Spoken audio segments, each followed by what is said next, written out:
Yo. I had to hit him with the 3 yos because we got the 3 bros. Yo! Happy to announce who has a microphone with us today? Me. It's me, Nick. Nick has a microphone. No, dumbass. Hey, Nick. Oh. Hey, I'm glad you got a microphone, Nick. Yeah, Alex, we got Alex a mic. Actually, Alex got Alex a mic. Alex got Alex a mic. Well, yeah, I mean, so basically what happened is I, for 3 days a week, for 3 weeks straight, I washed Ryan's car. We're still going with that? And, then he got really mad because I forgot to detail the inside. So I detailed the inside. How did you forget? Once I detailed the inside, we got a microphone set up. It doesn't, all the logistics don't really matter. What matters is I'm here. You're here. That's You're what matters. here. And we're happy to have you, Alex. Yo. Alex, producer Alex has a mic. Producer Alex. All right. So occasionally, like in episode 5, when you want to host with Sean Said So, we just roll it out. Sorry I called you a dumbass, Nick. You did? Yeah, you'll hear it later. Anyway, I wanted to start today's episode with a quote. Now, this is some deep ass shit. I'm serious. This is Rosicrucian. This is from the Rosicrucian handbook. It is called Mystic Wisdom, the Rosicrucian manuscript. You ready? I'm ready. All right, we're going to go deep this episode. Get ready to dive in. The cosmic is ever mindful of the intents and motives that actuate all mystic students who seek its blessings. The more impulsively and wholeheartedly one responds to an inner impulse or urge, the more definitely it is registered on the cosmic records. Whew. That's relevant for today's episode. And I want to hearken your mind back to the last episode where we, discussed 2001: A Space Odyssey. And dude, there's these 2 scenes from the movie that I could not get out of my mind. What were they? I'm going to tell you right now. Oh my God. Do you remember when I said that the monolith represents a phallus? I do remember that, yes. How could you forget? In terms of occult symbology, there's kind of some weird stuff. But the obelisk from Egypt represents Osiris's... phallus? Yes. Okay. Really? Yes. It's because in the myth of Osiris, Isis, Horus, and Set, Set dismembered Osiris into 14 pieces. His 14th piece is the phallus, and it's thrown into the Nile River, and a fish eats it, and then his half-sister/wife Isis uses magic, basically restructures his body, Like puts him back together? Yes, puts him back together, but a fish had eaten his gold member.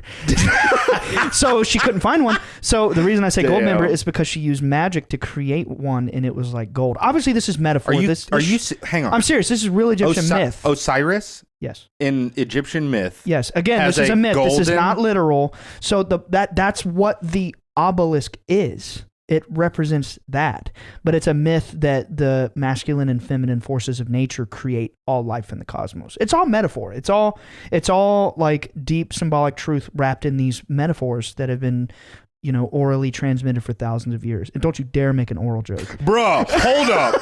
I already made an anal joke. I know. I was not going to do it, dude, but you did it. But anyway, out of fear, you brought it there. How dare you? So now back to 2001. His face was, what's going through your head, man? Are you mad this is the first episode you're jumping into? No, not mad at all. I'm super stoked. Alex's first episode is about penises, right? Oh my God, dude. Are we going too hard? So if we're going to go there, I did want to say this. Are we going too hard, dude?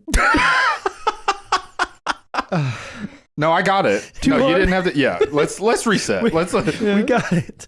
So you're familiar like mummies and stuff where they would be buried with like all of their riches and gold and jewelry and stuff. Yeah, for sure. Yeah. Well, I was on Twitter the other day, and someone posted it was like a skeleton, like someone had found the remains, and you can see all of the gold that they were wearing, and he had a gold sheath for his member. Are you serious? And so everything's gone except for the the gold he was wearing, and then the gold that he was wearing. Dude, that's epic. Wow. Oh, that reminds me, before we forget, 2001: A Space Odyssey. Right. So in the movie, if you go back to the old, and again, we're going to move right past this because we just did an episode, but I forgot to say this in the episode. The monolith is like symbolically like the obelisk. Right. Dude, what's our country's monument? It's the Washington Monument. It's the obelisk. Anyway, the monolith, you remember when the cavemen / monkey men or whatever, they were gripping the monolith. Yeah. They were all like gripping it and stroking it. Right. But then later, dude, I didn't write the movie. Where the hell are you going with I didn't write the movie. I mean, yeah, true. Okay, but hold on. So 4 million years later, when it's like the human guy, I can't remember his name, and he goes to the monolith. Dave? No, not Dave. Oh. The one before him. Frank Poole, I think. I think so, yeah. Like the secret agent dude. He goes to touch the monolith, and he puts his hands on it, and then he yanks away. Right. Now, symbolically, to me, if you come at this from like the Rosicrucian angle, whatever they teach and, etc., it's the concept that he has hit a level of consciousness where he could overcome his urges. What makes you think that's specifically what it is? Like that he's overcoming his urge? I don't know. Why would that be significant? It's just how my brain computes what's going on in the movie. I mean, Okay. I don't know. Why do you like the color blue, dude? Like, I don't very much. Oh. I'm kidding. Well, I'm projecting. I like blue. I have a blue sticker on my mic. Yeah. It's Dr. Haywood Floyd. Dr. Haywood Floyd. That's yeah, right. and that's just kind of a concept in like higher levels of conscious. And look, dude, we go really surface level about a bunch of stuff on this program, but it goes deeper and deeper and deeper. And one of the key things to reach higher states of consciousness is learning to like master your impulses. And dude, it's a Kubrick movie. Right. Yes. So everything means something. Everything means something. Yeah. And I really just strongly feel in my gut that that's what he's saying. It's 4 million years later when they had hit the space age and they're like at the, the pinnacle of human technology and they're making AI right there on the cusp of evolving into transcendental cosmic beings. They had learned to overcome those base carnal desires of the flesh and like attain higher knowledge. Okay, so essentially what you're saying is like because he showed constraint, that was an indicator that like he was a higher level of consciousness. Okay. Yeah. Okay. That's my hunch. That's my gut feeling about the movie. For sure. My analysis, whatever. You can take it to the bank or you can just take it out back and shoot it. What the hell? So it's 50-50. It's either means something or nothing. What you're saying makes a lot of sense to me, especially after hanging out with you for a long time. What I interpreted that as was fear and the lack of fear. Right. Where Dr. Haywood Floyd was like hesitant. Whereas these more simpler beings were like, oh, I'm not scared. Yeah. I kind of also interpreted it as fear, but I mean... Dude, go watch the scene when the monkey things are touching the monolith. Well, here's the thing. Like, they're extremely... they're meant to be interpreted. You know what I mean? Like, yeah, the Kubrick movies, yeah. While I think a lot of the symbolism is like blatant and intentional, I think a lot of it is meant for interpretation. So, dude, I'm red in the face. We're talking about anatomy. No, I'm just kidding. All right, let's move on from 2001. Where are you getting with this? Come on. No, I just wanted to bring that up. Let's move on from a lot of things. Listen, yes. But listen, the point I brought that up is the quote, "The cosmic is ever mindful of the intents and motives that actuate all mystic students who seek its blessings.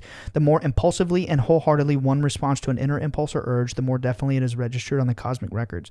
Now, we're going to break off into a very serious topic of conversation. It's known as the Akashic records.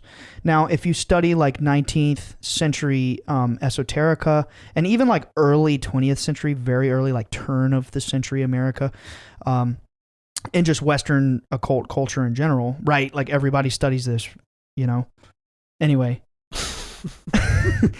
It's just like, table conversation. You literally like judged yourself just then. You just like kind of like yelled at yourself. You're having an internal battle. I am, dude. Anyway, so there's the concept that there are like etheric vibrations that are around all of reality. It's like the Force. It's like what we talked about the Force in episode 2. It's the concept that every action, every physical, psychological, spiritual action in this universe, whatever, is recorded on this etheric plane. It's like the spirit realm. It's like a place we've talked about it a little bit before on the podcast. Like it's like a place where all knowledge, all data is basically in the Bible. They called it the book of life or something like that. I mean, there's a name for it in almost every culture, but in quantum physics, you might call it the Higgs boson field.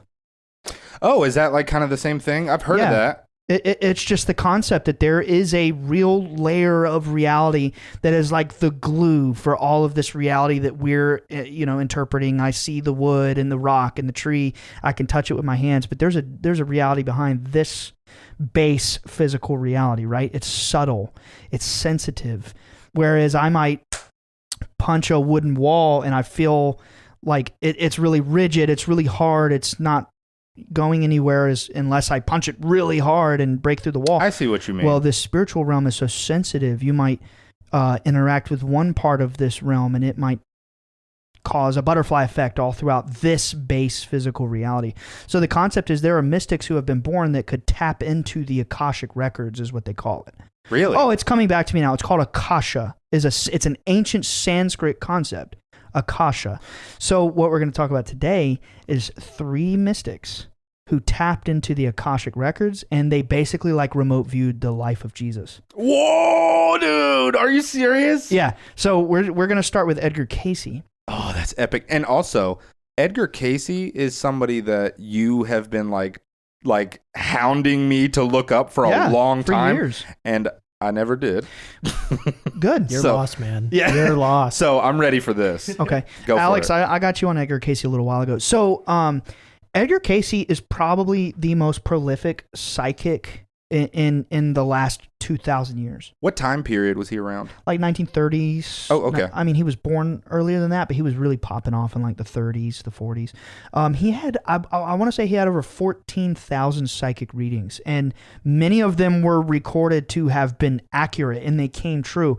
And the cool thing about Edgar Cayce is at the time of his life or whatever, oh, dude, he's from Virginia too. So it's like cool. Really near here. There's an institute for his research. It's called ARE, whatever the heck that means. So this is an American. Yeah, he's an American. Okay. Yeah. Like a turn of the century American. And basically when he was a child, he was uneducated. I want to say he dropped out of school in like the 7th grade or something. I mean, keep in mind, this is 100 years ago. Yeah. It was different. And he was uneducated. He had to work. I'm pretty sure he was abused by his parents. And he developed this ability where he could sleep on a book and he would retain the book. This is that guy. I've totally heard about that. Yes, but we're going to go a little deeper into him today. Yeah, and that's why they call him the sleeping prophet. It's what? That's the coolest nickname. And he's pretty much widely considered like the most prolific psychic that has ever lived, next to like Jesus Christ. If he was even a real person, if Jesus was. Right. I personally believe he was, but whatever. Yeah. And Edgar Cayce, okay, so when he started going into what he would call the Akashic records, which is like if your consciousness could achieve a certain vibration to where it could tap into this subtle etheric realm, it might appear to you in a metaphorical way. And for him, it was like when he got into this trance and he would tap into this Akashic realm or whatever, it was something like an angel showed him a book. And it was like the record of everything that has ever happened. And many of those events that he was like writing about in his trances was the 18 missing years of Jesus Christ, right? Whew. So in the Bible, Jesus is 12 and then he's 30 and then he dies. Right. There's like a huge... Well, it's the day he's born, he's 12, he's 30. It's like an anime time skip. Yeah. Yo, I swear to God, dude, I totally could visualize in my mind Jesus being jacked as shit. He was a carpenter. He was a carpenter, dude. My dad was a carpenter. He was jacked. Yeah, I mean, true. You know? Your dad, when he was younger, he was ripped. Dude. Your dad's forearms are a sight to behold. Yeah, they're massive. Yeah, and Chris Jr. He's got that strength that would surprise you. It's carpentry, dude. Anyway. You did it. You got us here. I did. Sorry. Yeah. I had these bits in my head and I just got to explore them. So the main thing that Edgar Cayce really, so here's what interested me about him was he was a fundamental Christian in turn of the century America. And supposedly he read the Bible 40 times a year. Oh my gosh. Yeah. And I guess you could say it like supercharged him, it's like leveled up his consciousness or whatever. Dude, and most people don't read it once in their life. Like most Christians. Ever. Yeah. Most Christians don't. 99% of the world's population don't read it. That's what I'm saying. Through. Yeah. That is wild. I went to a Pentecostal church, which is probably as hardcore as it can go in the South. And most people there don't even read the Bible. That's wild. No disrespect, but I'm just saying. Sure, that's crazy. It's 40 not like, times. It's not like it's not like that's a requirement. Yeah, I'm just saying 40 times. It's incredible. And what he started predicting in his trances was that Jesus was an Essene. Okay, you're going to have to explain that one. Right. So the Essenes were this mystical society, and this is a real society. They're historically recognized. Josephus, who is one of the most famous like Jewish philosophers of all time, he was around the time of Jesus. He even writes about the Essenes. And basically, they had these very mystical beliefs. They were kind of apocalyptic, like there's going to be a end of the world type event eventually.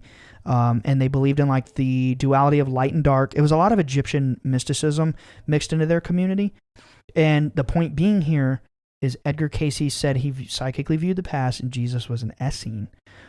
The funny thing is 2 years after Edgar Cayce died, they found the Nag, it was either the Dead Sea Scrolls or the Nag Hammadi Scrolls, which kind of like corroborated what Edgar Cayce was seeing in the past. And they do suggest, the Nag Hammadi and the Dead Sea Scriptures kind of indicate Jesus really may have been an Essene. So how long has so what I understand so far is Essene is it like a secret society or was it? Well, they weren't necessarily like a secret society, right. But they were a community of people in ancient Judea who were mystical. They were spiritual. That was my other thing. Remember, how long have the Essene been around? So since multiple thousands of years. Now, Essenes would not have been people who followed the Torah. Okay. Like the Pharisees and the Sadducees in the Jesus story who like killed him.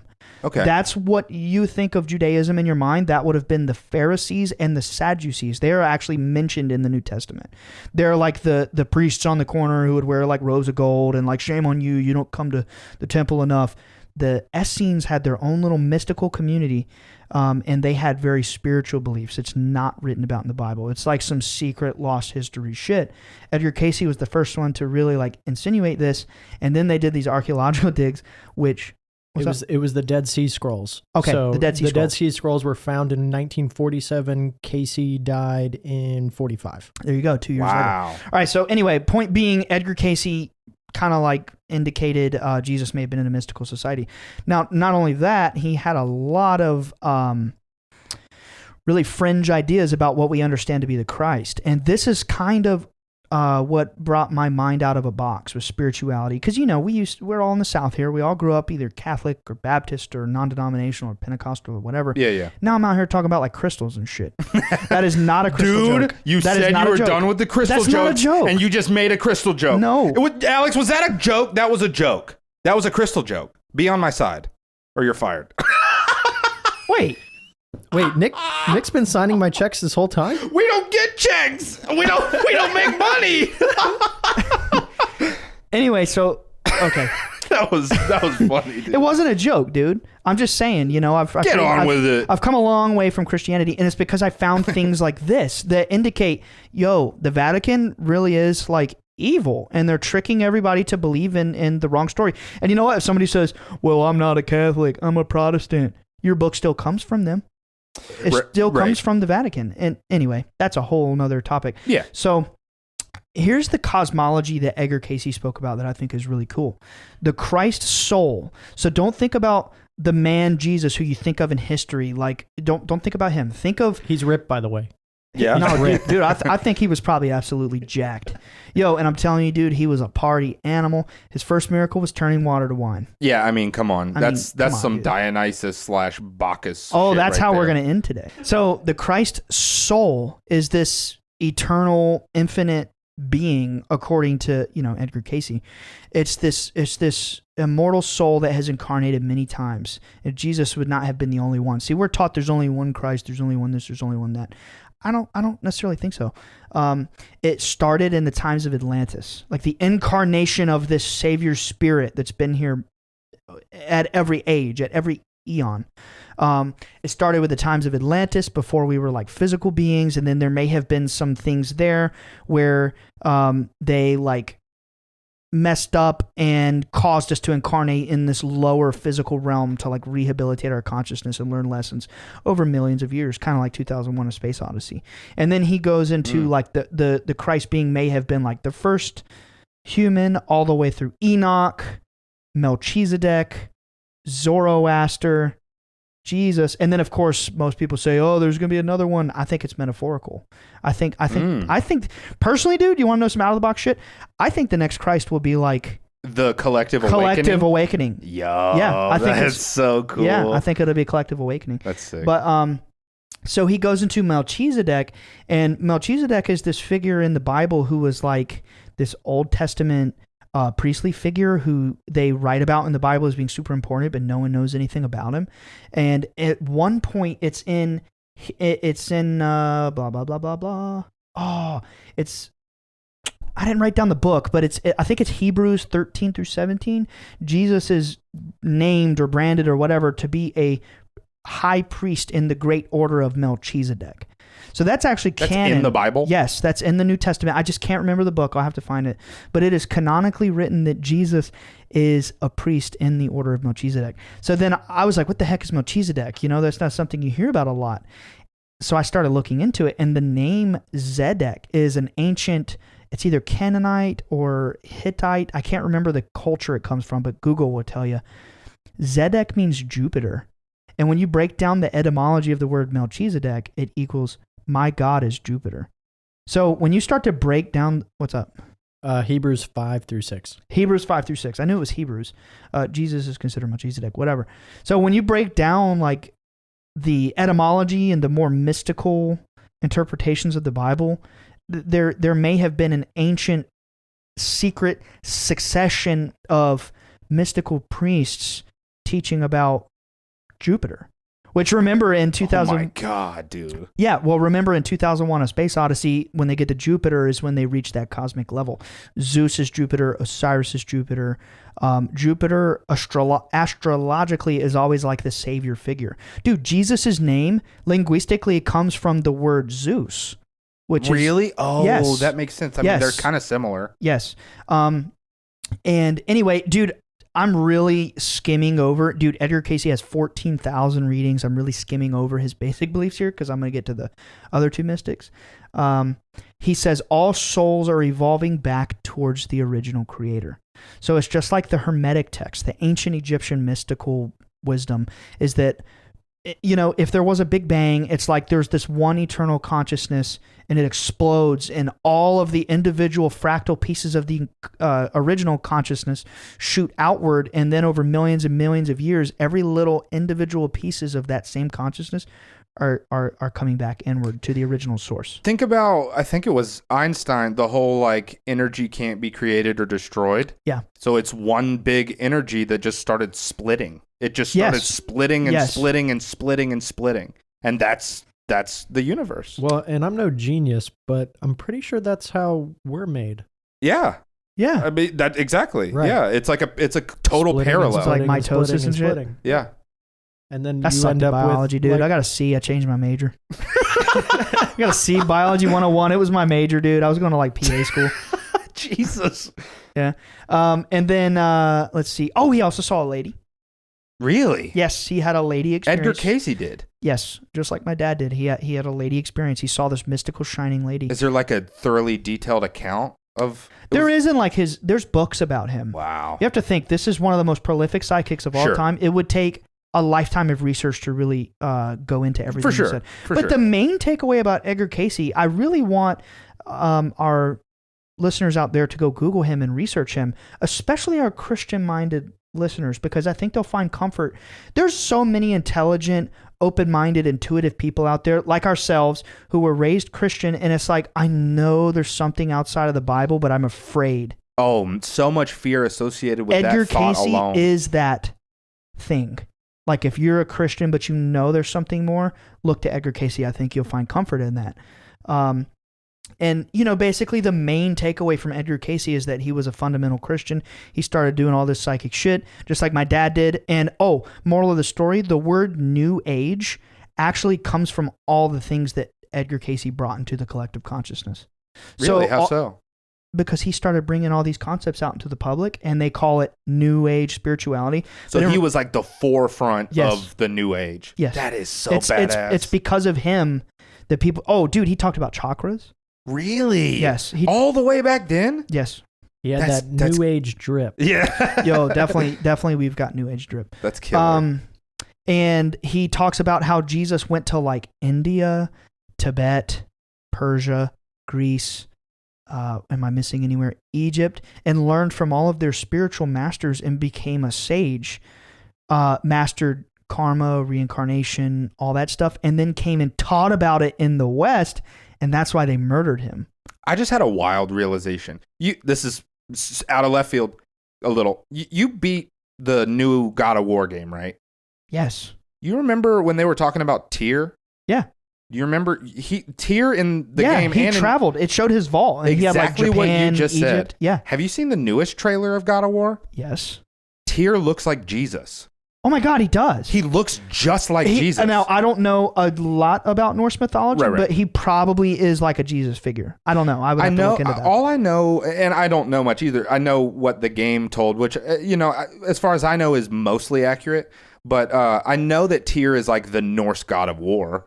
But it's kind of a Dionysus situation where he's like misunderstood. He's like the god of justice, I think, too. Like justice and judgment. I think it's like an oversimplification type thing. Yeah. So, but anyway, sorry. I thought that was a fun little tidbit. Yeah, dude. I mean, that pretty much wraps it up on Edgar Cayce. He's literally the biggest psychic out there. What's up? Can you just touch on the dream journal or his dream? Oh, yeah. That's really what got me interested in Edgar Cayce, is because I'm someone who I like to dream, and then I like to figure out what I guess my unconscious mind is trying to tell me or what's going on. So I like to research my dreams. And personally, I hold Cayce's dream dictionary or dream interpretation above everything else that I read. So that's something really cool that I think somebody started online, kind of taking what he said and putting it into kind of an alphabetical order based on like what you see in your dreams. Yeah, dude. He has a very comprehensive dream journal, because he was big on that too. How, let's just say that I don't think we've really said this on the show yet, but you ever notice you dream a lot about animals? You ever have just like a dream about a shark chasing you in the water, or you see an alligator, or just anything? Yeah, for sure. Well, okay, Alex is shaking his head. I do. I dream a lot about animals. And when you get into like ancient Native American culture, shamanism, Edgar Cayce was really tapped into all that stuff. Animals represent specific metaphors or concepts on a symbolic level that we're all tapped into on the collective unconsciousness. So if you dream about animals, you should look up what that means, because chances are it means something. Animals are ancient. I mean, they've been here since we've been here. They pretty much universally in all these ancient cultures mean similar things. So Edgar Cayce does have a really good resource for that. Let's go to Neville Goddard. So Neville Goddard was another really cool Christian mystic, but he's a little different. What were you going to say? I don't know anything about Neville Goddard either, but I do know that you have talked a whole lot about him in passing, and I'm excited to finally get the download of what. So when was he around? When was Neville Goddard? Same time, around the 30s or 40s. Oh, cool. Something like that. But remember, there was no internet. These people didn't know each other. Right.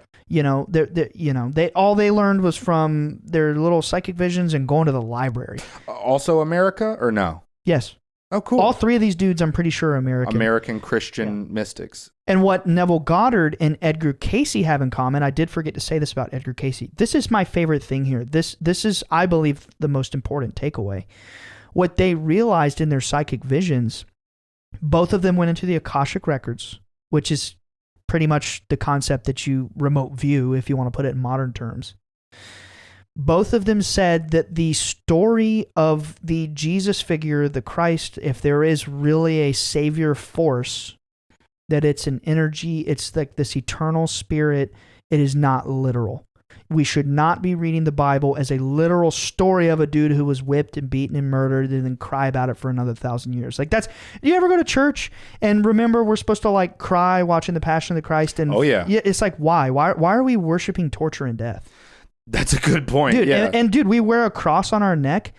That's like, I might as well go wear an electric chair necklace.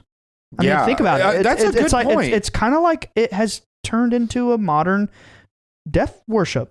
Yeah, it kind of is. That's the Vatican. Anyway, let's get anyway. So what Neville Goddard and Edgar Cayce have in common is they do preach that story was metaphorical. And the whole Christ story is told in like the King Arthur myth, Dionysus, Osiris, all these different myths with that figure. It's telling you the myth of your spirit's journey through this evolutionary process.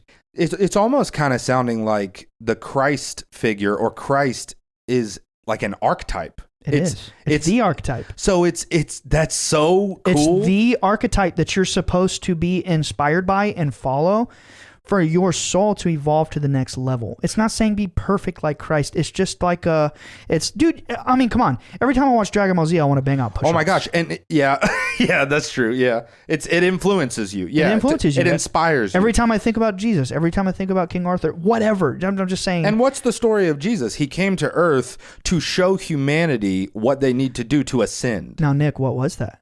What do you mean? Resist your urges. What do you mean? That's what he taught. Oh, yeah, no, good point. That's the really Rosicrucian message that I read in the beginning. You know, if you resist those urges, you'll achieve higher levels of consciousness.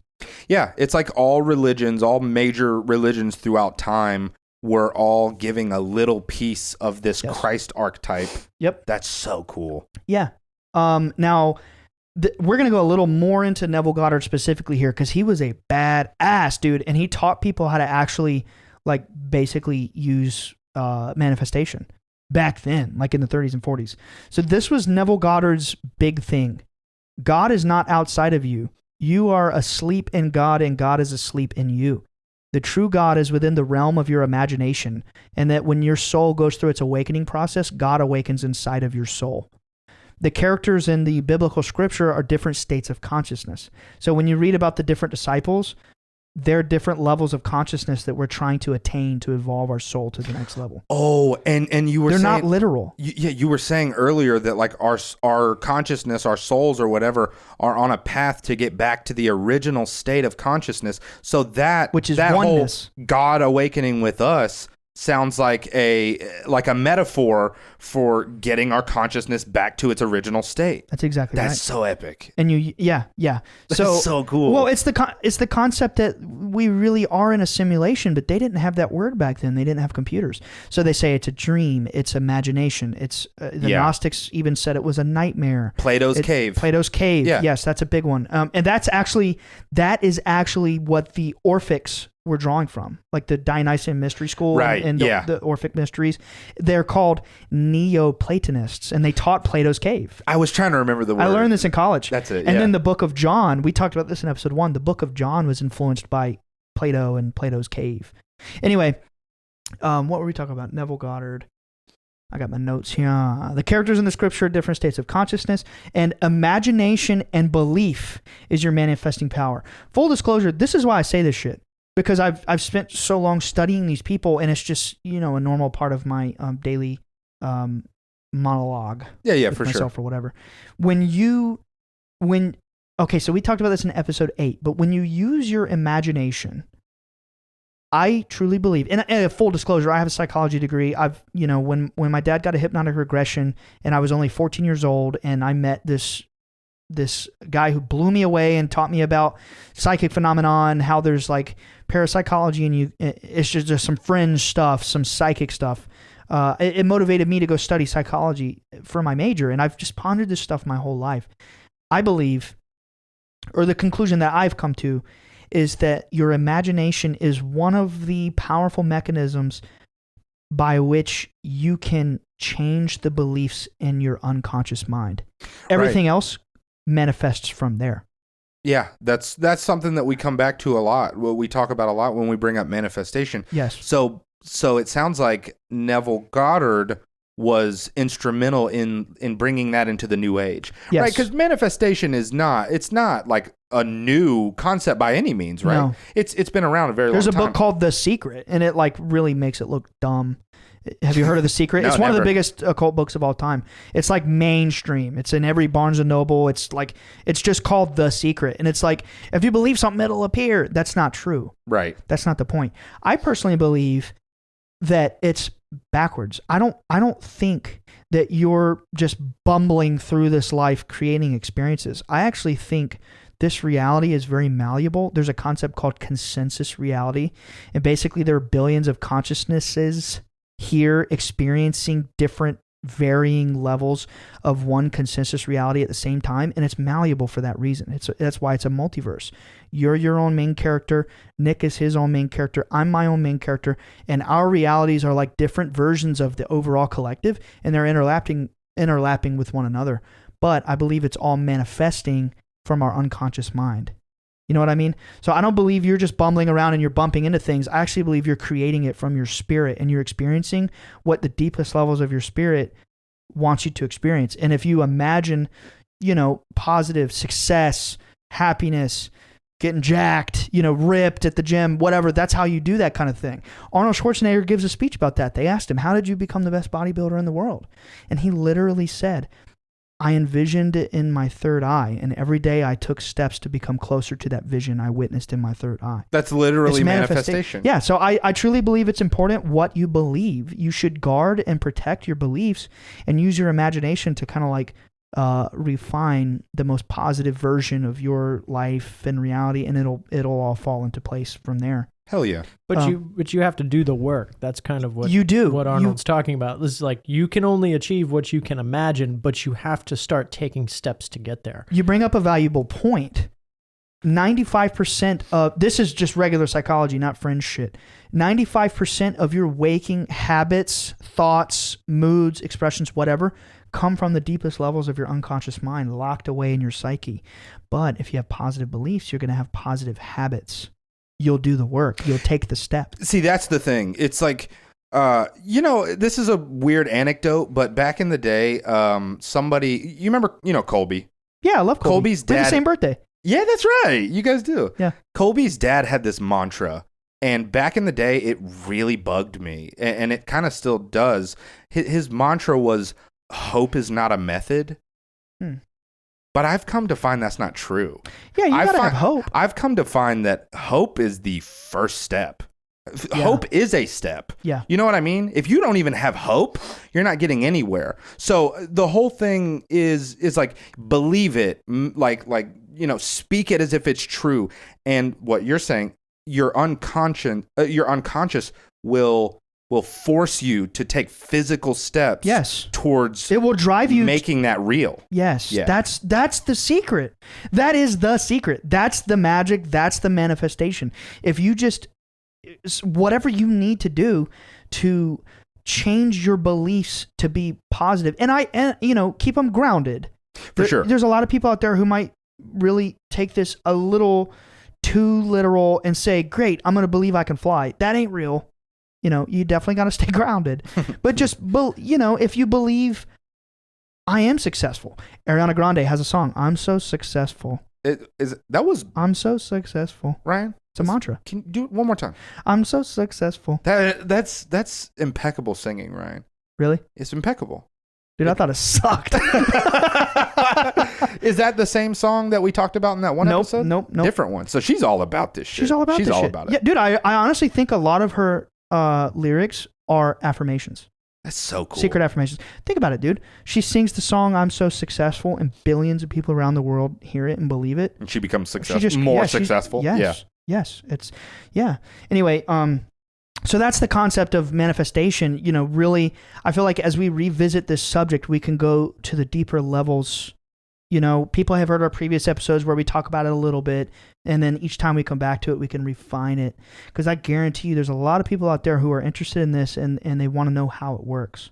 Yeah, I only say it's kind of like chipping away at a marble statue. Yeah. The more we come back to it, the more we flesh it out. It's important that you tailor what you believe. Yeah. And that is what the most powerful, 1% people in the world know, and they prey on us by lying to us and manipulating the beliefs within our unconscious mind. That's why they use neurolinguistic programming to convince people that there's these evil aliens and shit. But anyway, this is not that episode. Yeah, you referenced a quote once that was something along the lines of the difference between millionaires and billionaires. Billionaires use astrology. Billionaires use astrology. Yeah. They use this fringe stuff. This occult knowledge. Yeah. All right, and then Each of these states of consciousness exist within our souls, including the Christ consciousness. So that's what Neville Goddard and Edgar Cayce paralleled, is they both said like, no, you got it backwards. Jesus was not a literal person, but the story, we're you and me and Alex and everybody listening and everybody in the world, we are all a piece, a small little fractal, or you could say fraction of the one eternal, infinite spirit. That eternal, infinite spirit is a God. That's also known as the cosmic mind, the logos of infinities. Yeah, you could look at that as God. Yeah. The little subtle vibrations that connect every living thing in the universe, that is truly what God is. God is not a man sitting on a throne. That's one of the biggest lies ever. And that God is everything. God is all intelligence and all knowledge. And the beings told my dad that God is nature itself. Oh my God, that's beautiful. And that they're the guardians of nature. Wow. But so that's why animal symbolism is so important. It's intelligent. It's like, dude, the Dogon tribe in Africa said that the entities from the higher realms can affect our reality at such a level to where we can't necessarily see them physically manifest, but they might do something like, you might see an animal run across the road. That could be the phenomenon, interacting with you in a way that it's like, oh my God, a fox just ran across my car. Maybe that's where the whole black cat superstition thing, like stuff like that. And, you know, in Native American culture, it's like, if you see a lizard, it's supposed to mean you're being like watched over by your spirit guides, like, you know, stuff like that. Yeah, things like that. Like, So dude. Yeah. Oh man, the audience might like this one. But when Tim Taylor came to my property back in 2013, Tim Taylor's the guy from American Cosmic. He's a very high level dude, who basically for the Department of Defense studied UFOs and aliens, and that's why he investigated my family, made my dad write things and take him to the Pentagon. And when he and my dad walked to the backyard to go look at the tree that spontaneously combusted in 2012, when they went to the tree, there was a silver snake inside the tree. And Tim Taylor said, oh my God, you know, I have a grandmother who taught me about Cherokee beliefs ever since I was little. And he said, my grandmother said that seeing a silver snake is a sign from God, basically. And this high level, supposedly super genius level scientist who came on behalf of the Department of Defense basically was talking to my dad and I and my family about occult knowledge and secrets. So anyway, I just feel this gut feeling that the stigma of today is anything spiritual or anything like outside of the scientific mainstream is shunned. And I think that's backwards. Yeah, for sure. I see that too. Yeah. Anyway, so where are we at, dude? We have any time? Oh, yeah. Okay. So then there's another guy named Levi H. Dowling, who was I'm not sure what year he was around. Is this your third guy? Yeah. Okay, cool. Yeah. So the third guy also went into the Akashic Records, and he wrote a book called The Aquarian Gospel of Jesus Christ. I remember you talking about this, and I also saw it in your YouTube history. Yeah. Yeah. And he basically taught the same concept as, and keep in mind, all of these people lived around the same time. They picked up on the same psychic shit, and they didn't know each other. So to me, that's the crazy thing. Like, I'm all about finding patterns.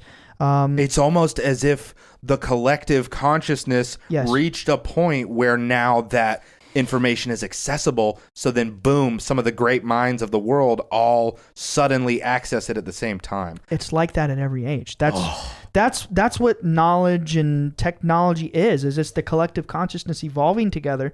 And there are certain people whose consciousness is a little bit more clear of a frequency so that they can pick up on these messages and channel it, refract it into everyone else's collective consciousness. Dude, think about it. We're basically all like crystals, dude.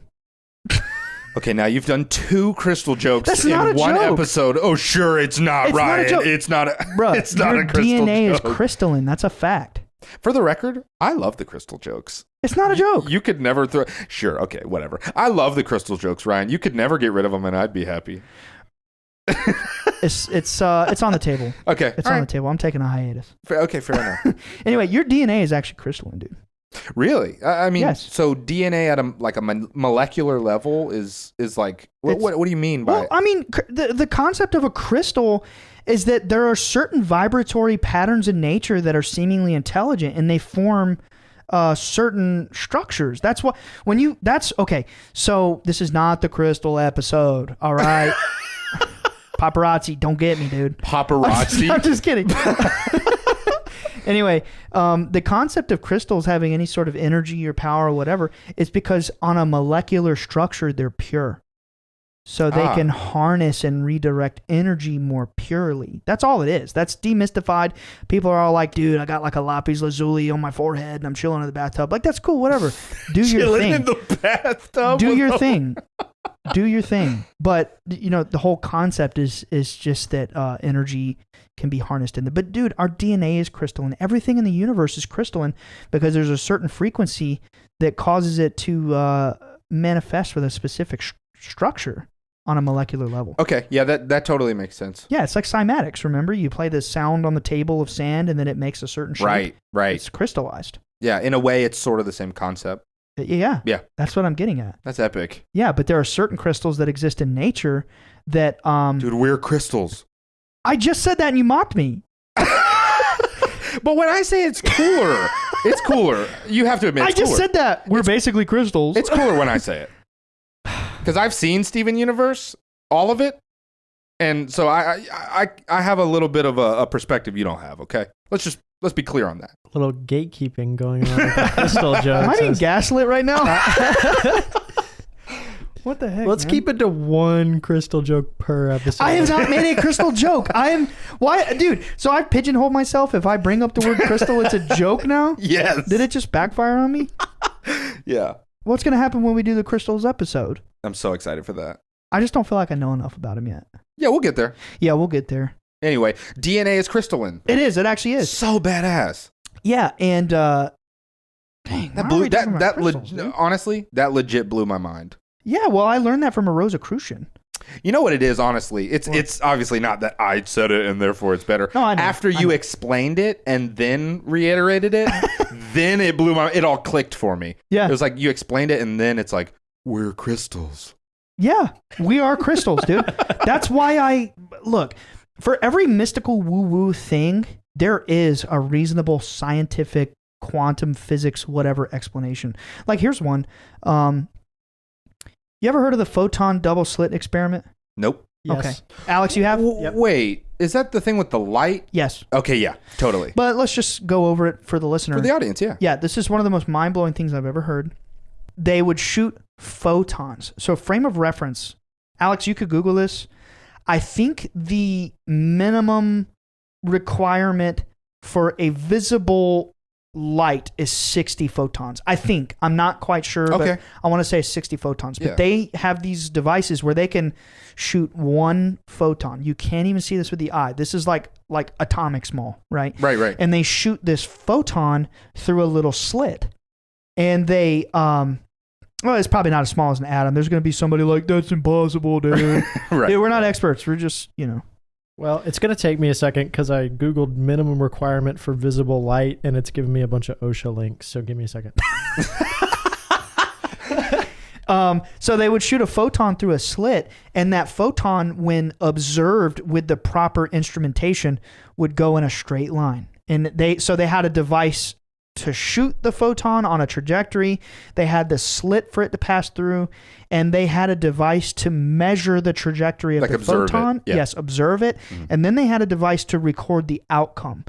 And the kind of moral of the story here, when they stopped observing the photon, it behaved intelligently. Yeah. On a fundamental level, light itself is living.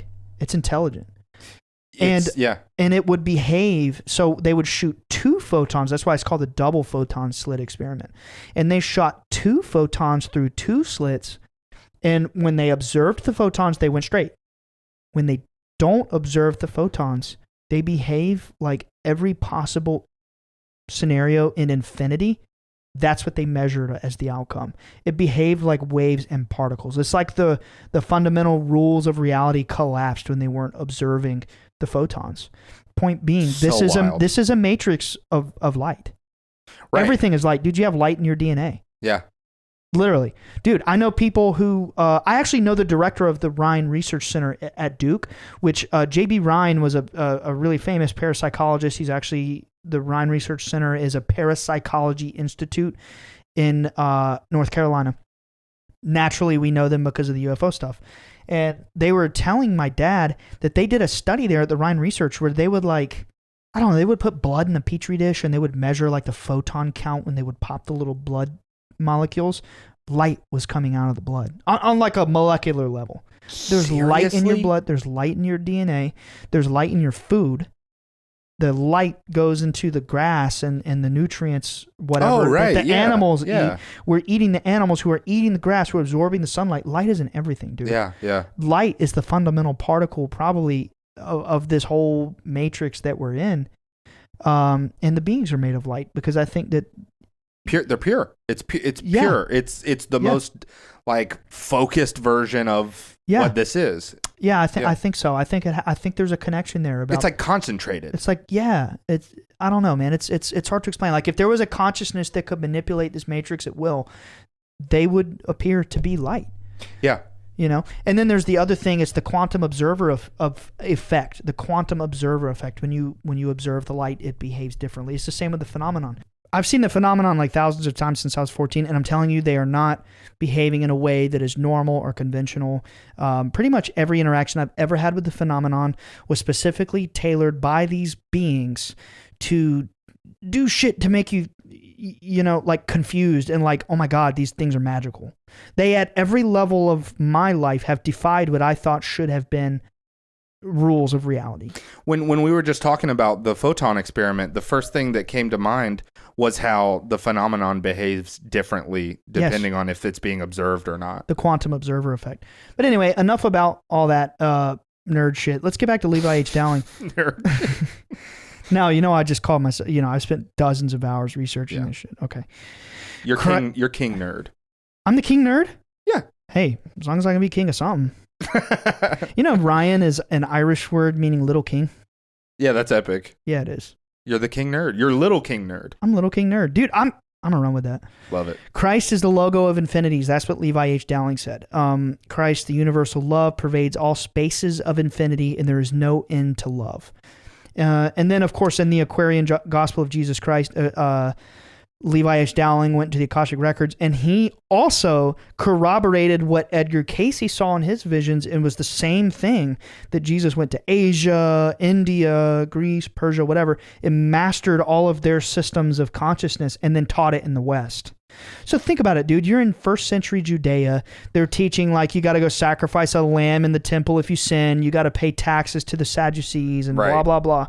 And then you have this hippie Jesus walking around turning water to wine. And he's like, bro, we just got to love each other. We just got to love each other. We literally just got to love each other. You got to love each other. And like, if you think something bad, just like stop. And they killed him. I imagine Jesus saying it exactly like that. Dude, bro, if you're doing something bad, you just stop, dude. You just got to stop. Yeah, bro, can you just like Would you quit it? Yeah. No, but like, so I have these two theories here. He either was a real person and that's what happened, or it's all metaphor. It's some, there really is this secret society of multi-generational families that have been concealing this advanced occult knowledge for eons, dripping it out into the consciousness until we're ready to understand it and kind of like tune into it. I don't know. I mean, I really don't know. All I do know is that the literal story of Jesus is not what you should be spending your whole life worrying so hard about. Because, dude, I've never really met anybody who lived by a literal interpretation of the Bible. And no one has, almost. I mean, obviously, there's probably some people out there, but I mean, some parts of the Bible are pretty wild. Like, you got to like sacrifice a turtle if your wife is on her period or something. Well, that's in the, that's Old Testament. I know. One turtle a month? Yeah. Oh my God. Dude, that's a lot of turtles. What I was going to say is that I've never really met anyone who lived by a very literal interpretation of the Bible and also had an open mind. You see what I'm saying? Totally. Yeah. But anyway, Levi H. Dowling, Aquarian Gospel of Jesus Christ, he basically taught that Jesus was foretelling a new Aquarian age in the future where we would all reach a collective I don't like that ascension word. I don't like that word, but I didn't make it up. And basically the concept that our souls will ascend to another level when it's ready to hit that point. We're all born into this as fractal pieces of the infinite God. So Levi H. Dowling was saying that too. And your soul is on this several million year evolutionary journey, and it's like a spiral pattern. Dude, if you look at nature mathematically, it spirals. Literally, that's what the Da Vinci Code is about. Right. There's tons of examples in nature of that shape showing up flowers. It's the Fibonacci sequence. Right. 1.618. 1.618, yes. And that literally is the mathematical code for a spiral. Dude, kind of deep, but if you watch The Revenant with Leonardo DiCaprio, very good movie, there's a spiral in the movie. And I was like, I'm always looking for symbolism. And I was like, oh my God, what does this mean? And I looked it up, and it means God is a squirrel. And I was like, that's really weird. Wait, what? It just means God is a squirrel. Okay. But when you break down that belief system, I can't remember the official name for it, but it's the concept that all life and nature itself is God. Right. It's like saying God is literally everything. God is everything. Yeah. God is nature. A squirrel, grass, yes, us. Everything. Consciousness. It's all one big consciousness. Bruh, the Milky Way is a spiral. Yeah, straight up. Yeah. Like our reality, as you zoom out on the macrocosmic scale, it's bunch of spirals, just spiral patterns. Yeah. That is the code for life. Spiral. DNA. DNA. It spirals. Spiral. Yeah. Yeah. And it's a crystal. It's also a crystal. We've learned that today. Yo, And dude, so it's are like you, a Alex. spiral crystal, dude. Yeah, so that pretty much wraps up the Levi H. Dowling thing. The Christ, he also corroborated with Edgar Cayce. He also said the Christ soul.